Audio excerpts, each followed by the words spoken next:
राम नाम का सुमिरन अंदर हो और हम अपना कर्म करते रहें, यही जीवन का सार है। बशर्ते निर्मल मन हो, निर्मल तन हो, छल कपट से रहित हो। निर्मल मन सोही मोह पावा, और मोह कपट छल छिद्र न भावा। निर्मल मन, क्योंकि साफ पानी होता है ना, उसमें साफ अपना चेहरा न प्रतिबिंब नजर आता है, और यदि पानी गंदा होगा ना तो उसमें कुछ भी दिखाई नहीं देगा। और पानी साफ होगा तो एक एक चीज क्लियर उसमें दिखाई देती है। तो इसलिए मन निर्मल होना चाहिए, आत्मा निर्मल होनी चाहिए।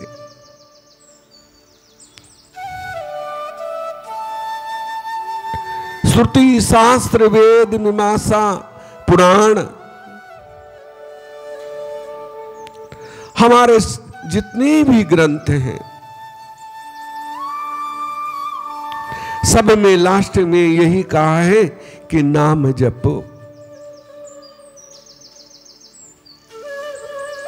कि नाम जपने से ही हमें गति प्राप्त होगी, सुमति प्राप्त होगी। केवल वेद शास्त्र पढ़ने से तो ज्ञान होता है, और ज्ञान से नाम में मन लगता है, और जब नाम में मन लग गया तो कुछ भी पढ़ने की जरूरत नहीं है। तो शॉर्टकट रास्ता प्रभु से मिलने का एक नाम है, और वो छोटा सा अणु है। अणु से परमाणु हो जाता है, और परमाणु से विस्तार बढ़ जाता है। सूक्ष्म से सूक्ष्म में ही सब समाया होता है।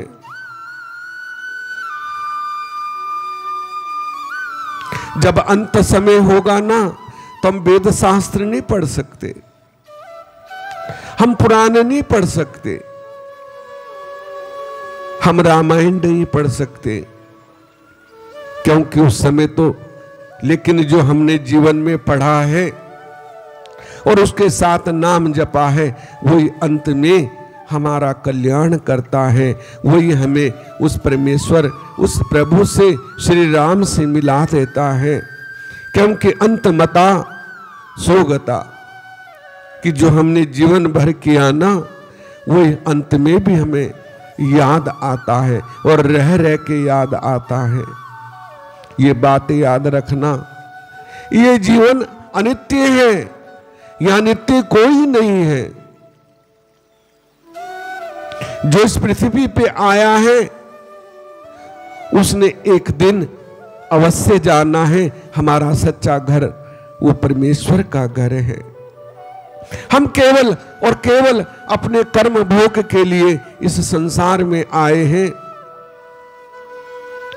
और कर्म भोग के हमने अपने घर वापस चले जाना है। सच्चा घर वही हमारा घर है। तो क्यों ना हम उस प्रभु को याद करें। एक नी आदि घड़ी आदि में पुनियाद, और तुलसी संगत संत की कटे कोटि अपराध। तो मन निर्मल हो, मन शांत हो, मन पवित्र हो, तन पवित्र हो, और उस प्रभु का नाम सुमिरन हो। यही जीवन में सबसे बड़ा सौभाग्य और हमारे जीवन का आनंद है। तो जितना भी हो सके नाम का, मैं तो यही बार बार कहता हूं। बड़े बड़े संत बड़ी बड़ी कथाएं सुनाते हैं, लेकिन कल्याण तो नाम से ही होना है,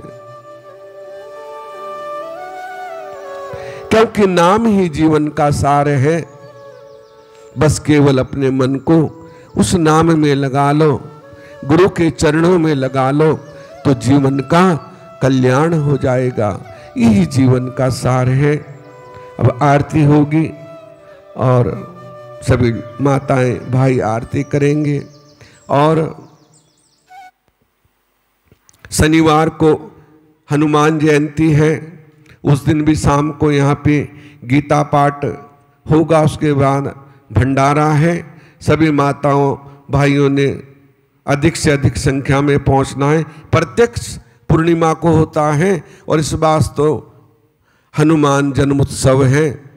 और रविवार को अमृतवाणी का पाठ है 13 बैसाखी को।